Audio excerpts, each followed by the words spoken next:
모세는 120세에 죽습니다. 그의 눈은 흐리지 않았고 그의 기력은 쇠하지 않았습니다. 성경에 나오는 이 두 표현은 사실은 상호 모순적입니다. 인간은 눈이 흐려지고 기력이 쇠해서 세상을 떠나는 것이 인지상정입니다. 그런데 아직 눈과 기력이 쇠하지 않았다는 말은 죽음이 가까이 오지 않았다는 말과 다르지 않습니다. 모세는 충분히 더 이스라엘 백성들을 이끌 수 있었고 저 가나안을 향해 나아갈 수 있었던 상태임을 하나님도 아셨고 모세도 알았고 이스라엘 백성들도 알았습니다. 누구라도 그를 보며 이제 생의 마지막이 다한 사람이구나라고 생각한 적은 없었습니다. 그런 모세가 죽습니다. 일반적인 죽음이 아니었다는 말입니다. 신명기 34장 5절은 모세의 죽음을 이렇게 말합니다. 이에 여호와의 종 모세가 여호와의 말씀대로 모압 땅에서 죽어. 모세는 병 때문에 죽은 것이 아니었습니다. 나이 때문도 아니었습니다. 여호와의 말씀 때문에 죽었습니다. 하나님이 여기까지라고 하셨고 모세는 그 하나님의 부르심에 응답했습니다. 여러분, 모세가 하나님의 부르심에 이렇게 아무 말 없이 예하던 사람이었습니까? 미디안 땅 그 떨기나무 앞에서 하나님이 처음 모세를 부르셨을 때 그는 얼마나 많은 질문을 했고 거절했었는지 우리는 이미 보아 알고 있습니다. 그러나 40여 년 그 하나님과 동행하던 길 위에서 그는 여호와 하나님을 더욱 온전히 신뢰하게 되었습니다. 하여 하나님이 지금 나에게 말씀하시는 것, 그것이 죽음일지라도 모세는 아무 말 없이 예 순명합니다. 예 주님, 제가 그 길을 가겠습니다. 길을 떠납니다.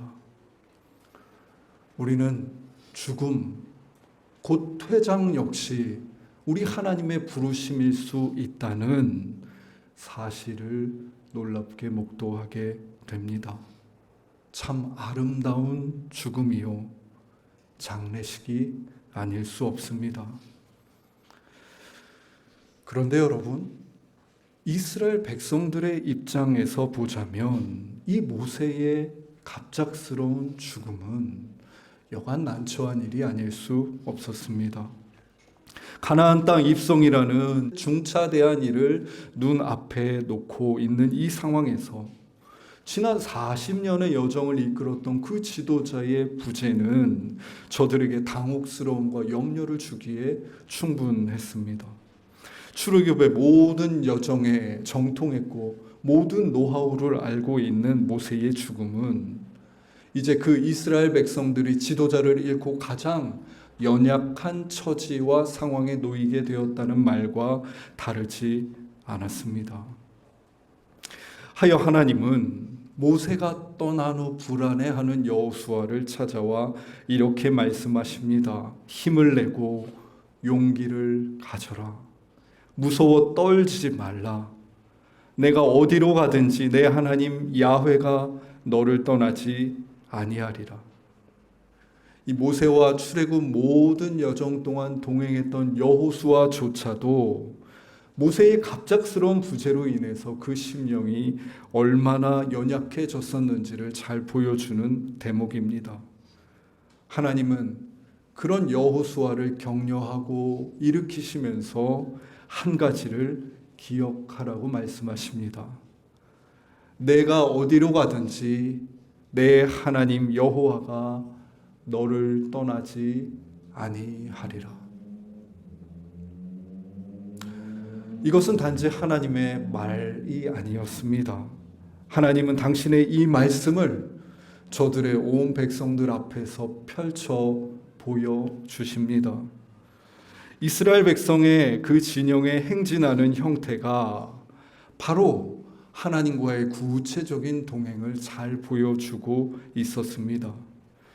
금송아지 사건 이후 저들은 하나님을 상징하는 언약궤를 가지게 됩니다. 그러나 한번 말씀드렸다시피 이 언약궤가 구현하고 있는 것은 어떤 일정한 형상이 아니었습니다. 언약궤는 하나님이 친히 새겨주셨던 그 돌판을 담은 상자였고, 특별히 그 덮개의 핵심이 있었습니다. 그 덮개는 양쪽에서 그룹이 서로를 마주보며, 즉 천사가 날개를 쭉 뻗고 있는 모습이었는데, 그 날개와 날개 사이에 있는 것은 다름 아닌 빈 공간이었습니다. 출애굽기 25장 22절입니다. 거기서 내가 너와 만나고 속죄소 위 곧 증거궤 위에 있는 두 그룹 사이에서 내가 이스라엘 자손을 위하여 내게 명령할 모든 일을 내게 이르리라. 이스라엘 백성들이 언약궤가 지나갈 때 얼마나 초롱초롱한 눈으로 그 언약궤를 바라보았겠습니까? 그러나 아무리 언약궤가 앞에 행진하고 가는 것을 본다고 한들 내가 믿고 우리가 따르는 하나님이 이러한 형상이구나 라고 알 수 있는 도리가 없었습니다. 저들은 그 언약궤를 보면서도 여전히 하나님이 어떤 분이신지 그 빈 공간에 하나님을 더듬으며 살피며 헤아려야 했습니다. 그 빈 공간이신 하나님 앞에서 하나님을 어떤 한 모습으로 규정하려는 모든 시도는 좌초되고 실패하고 말았기 때문입니다. 그 언약궤가 선두에서 길을 나서면 2000규빗 곧 요즘 단위로 800m 정도 떨어진 거리에서부터 이스라엘 백성들이 언약궤를 따라서 행진했습니다.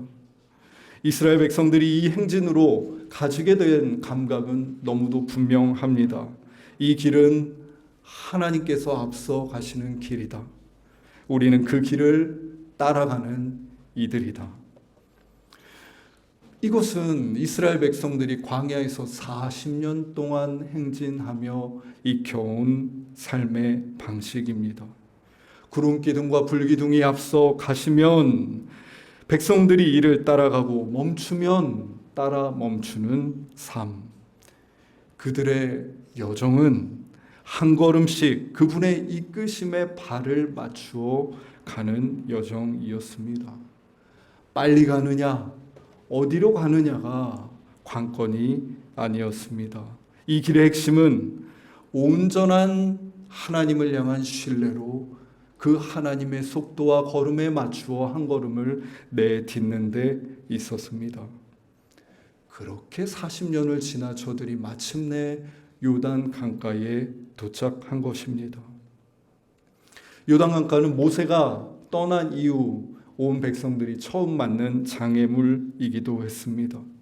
이제 모세 없이 이 난관을 어떻게 마주하느냐는 모든 백성들의 초미의 관심사가 아닐 수 없었습니다. 여호수아는 이 요단강 앞에서 자 이제 요단강을 도하기 위해서 어서 뗏목을 만드시오 라거나 요단강을 건너갈 수 있는 다리를 지읍시다라고 말하지 않았습니다.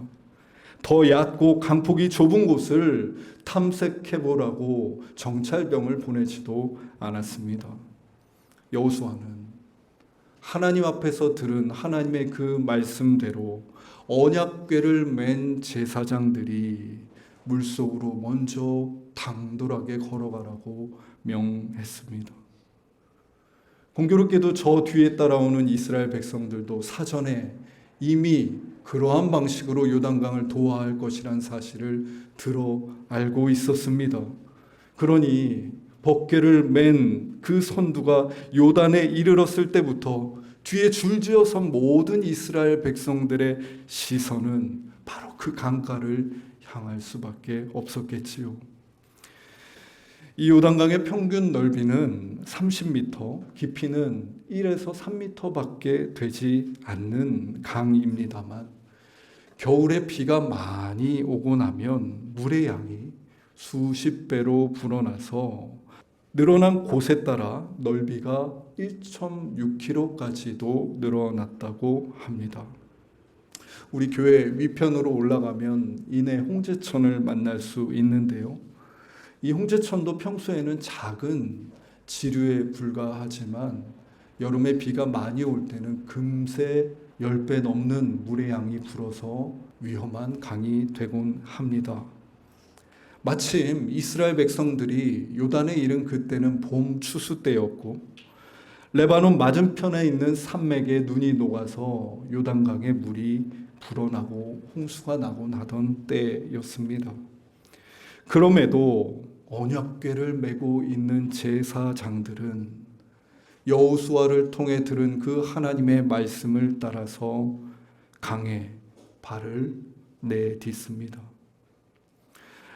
오늘 본문은 저들의 발이 물에 닿자마자 위에서 아래로 흐르던 강은 우뚝 일어서서 둑을 이루는데 그곳이 아담 성읍 변두리였다고 말합니다.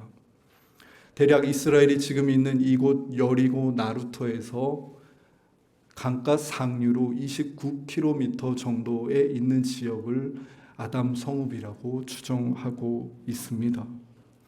이 말을 다시 살펴보면 줄 지어서 서 있는 이스라엘 백성들이 지금 언약궤가 그 강에 발을 담그고 들어가자마자 29km 되는 저 지점에서 물이 뚝처럼 쌓이고 일어나는 모습을 볼 수 있게 되었다는 이야기이기도 합니다.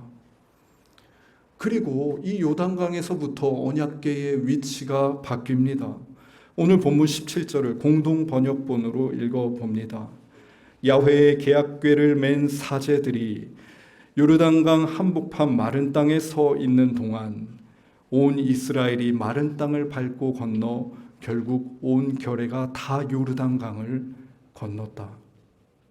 언약궤는 요단강으로는 가장 먼저 들어갔지만 먼저 그 강을 도하하지 않고 강의 한복판에 자리 잡고 섭니다. 그리고 그 언약궤가 선 앞으로 온 이스라엘 백성들이 요단강을 도하한 것입니다. 도하하는 백성들의 눈길, 그 시선으로 지금 이 풍경을 바라보면 이렇습니다. 요단강 안으로 들어가서 요단강 상류를 바라보는데 그 상류의 한복판에는 언약궤를 든 제사장들이 보이고 그 너머 29km 지점에 물이 겹겹이 쌓여 있는 모습이 포개어져 보이고 있는 것입니다. 남녀노소 구분 없이 모든 이스라엘 백성들이 그렇게 요단강 한복판을 지키고 선 언약궤와 그들을 침범하지 못하고 뚝처럼 서 있는 물을 보고 목도합니다. 그렇게 모든 백성이 다 건너고 나서야 여호와의 궤와 제사장들이 마지막으로 강을 건넙니다.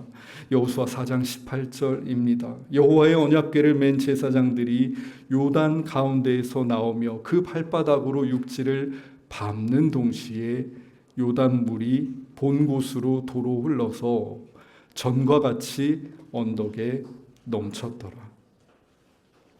이스라엘 백성들은 하나님의 말씀이 눈앞에 정말 펼쳐지고 성취되는 것을 경험합니다. 내가 어디로 가든지 내 하나님 여호와가 너를 떠나지 아니할 것이니라. 이 하나님의 말씀이 남녀노소 구분 없이 모든 이스라엘 백성들의 눈앞에서 그 요단강 한복판에서 이루어졌던 것입니다. 그들은 경험적으로 한 가지 사실을 알게 됩니다. 하나님은 나의 앞에 가시는 분이며 하나님은 이 강 가운데 계시는 분이며 하나님은 내 뒤에 계시는 분이구나. 사방이, 나를 둘러선 사방이 하나님이 계신 자리였습니다. 여러분, 고대 근동 지방에서 강은 다름 아닌 옛 신들이 거주하는 거주지였습니다. 예측할 수 없이 범람하여 생명을 앗아가고 때로는 땅을 비옥하게 하는 이 알 수 없는 강의 신들을 달래고자 무수히 그 강의 신들을 향해 제사를 드려왔습니다. 이집트 나일강에서도 예외는 없었습니다. 나일강의 신을 향해 신상을 만들어 놓고 매번 제사를 드리는 그러한 일상적인 문화 안에서 자라온 이스라엘 백성입니다.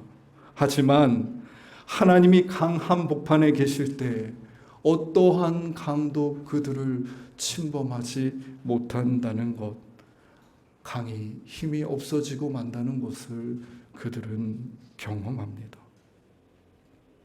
창조가 시작되기 전에 혼돈과 공허가 땅에 가득하고 흑암이 깊음 위에 있었다라고 할 때 그 혼돈과 흑암을 덮고 있는 것도 수면, 곧 물로 표현이 됩니다. 하나님의 영이 바로 이 어둠의 수면 위를 운행하셨다고 창세기가 증언합니다.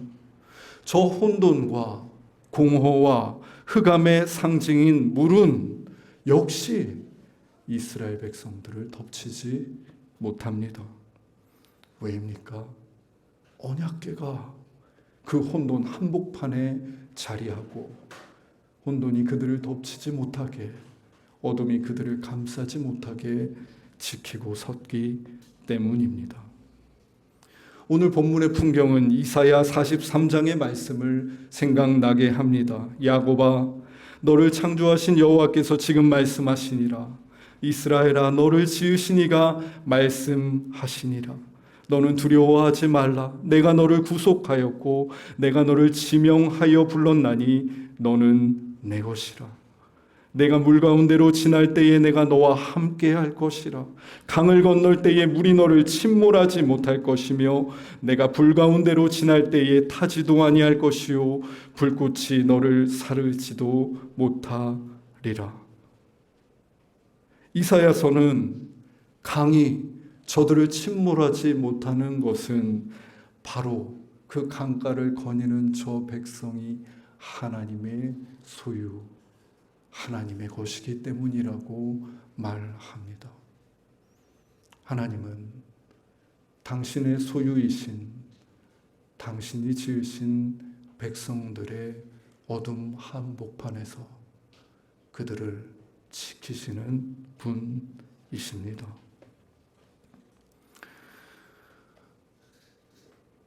우리도 긴 인생 여정을 걸어가다가 여러 강가를 마주하게 됩니다. 삶에서 이 강을 건너가냐 마냐가 관건이 아니라 찾아온 이 강을 어떻게 건너가냐가 관건입니다. 우리는 삶에 찾아오는 여러 강줄기와 혼돈과 어두움 속에서 내 방식대로 건너갈 수 있습니다. 배를 타고 건널 수 있습니다. 과학과 기술을 정교하게 동원해 다리를 만들어 건널 수도 있습니다. 강물에 휩쓸릴 사람은 휩쓸리되 휩쓸리지 않을 수 있는 힘을 가진 자들은 그 힘으로 버티며 마침내 승리자가 될 수도 있습니다. 그러나 그러한 방식으로 아무리 삶에 찾아오는 요단강을 건넌다 할지라도 그 도하는 하나님과 무관한 여정일 수밖에 없습니다. 무서운 말입니다. 요단강을 내 삶에 찾아온 여러 어려움과 어두움과 문제들을 건너는 것이 능사가 아니라 하나님의 방식으로 마주하고 건널 때에 비로소 우리 삶이 하나님의 뜻이 이루어지고 하나님을 향해 한 걸음 나아가는 여정이 된다는 말입니다. 이것은 하나님이 우리에게 주시는 도전이기도 합니다. 이 강을 당신의 말씀 따라 용기 내어 건너가 보라는 도전 말입니다. 하나님은 우리가 다른 방식이 아니라 그분의 말씀을 따라 그 강의 바닥을 마른 땅처럼 걷기 원하십니다. 저도 대한민국에 살고 있으면서 우리 아이들에게 좋은 교육을 하고 싶습니다. 많은 부모들이 영어와 수학을 가리키고 운동을 시킵니다. 인생에 꼭 필요한 지혜, 이 세상에서 잘 살기 위한 방법을 교육받게 하려고 애쓰고 애씁니다.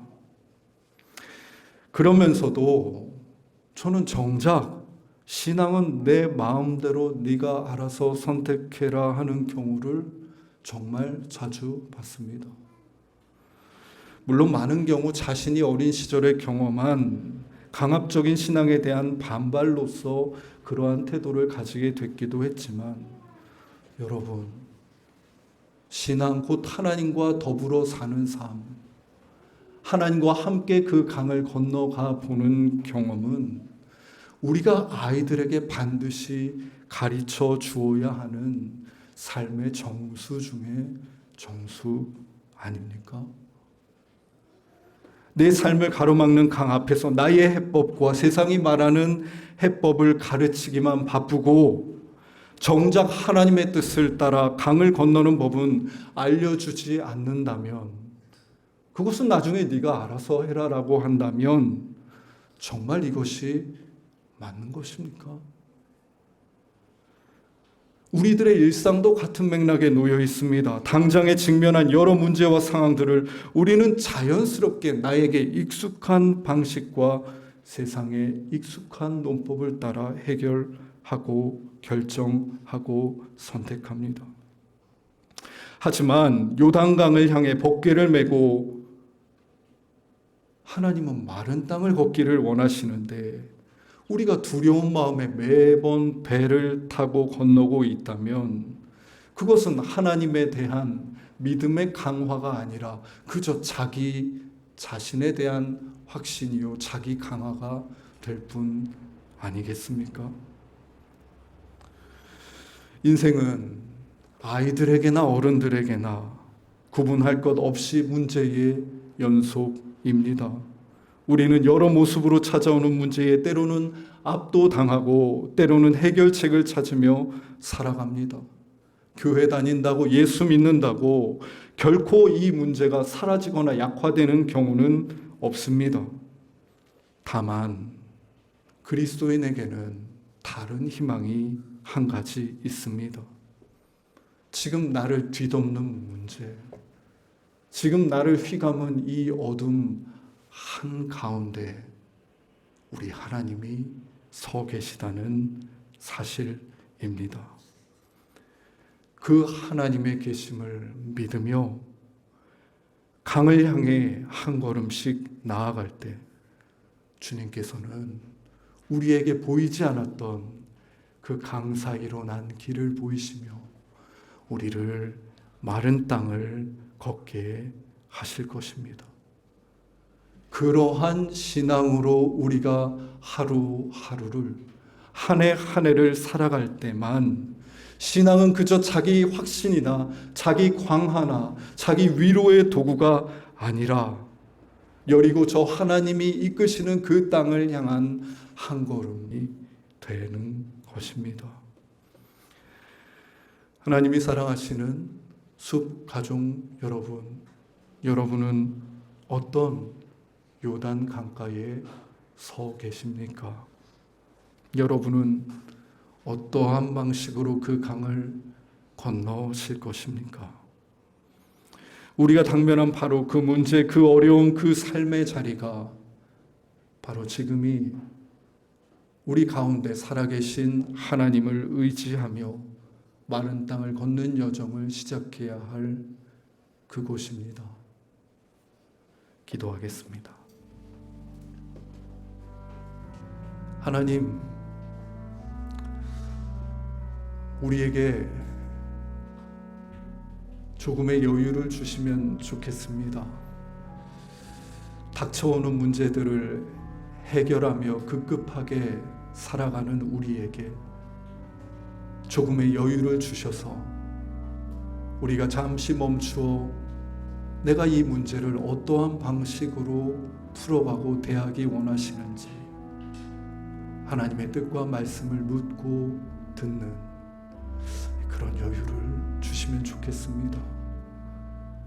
내게 익숙한 방식이 아닐지라도 그 하나님의 말씀대로 저 강가를 향해 한 걸음 내딛는 용기도 주시면 참 좋겠습니다. 하여 없어 보였던 그 강 위로 길이 나고 마른 땅을 걷는 그 신앙의 경험을 하나님 우리의 일상 가운데 허락하여 주십시오. 주님, 강가에 서서 어쩔 줄 모르는 이 땅의 모든 이들의 기도와 부르짖음을 들으시고 친히 당신의 뜻을 알려주시사 당신의 백성들이 당신의 소유인 우리가 당신의 뜻을 따라 그 강을 기꺼이 건너게 하옵소서. 예수님의 이름으로 기도드립니다. 아멘.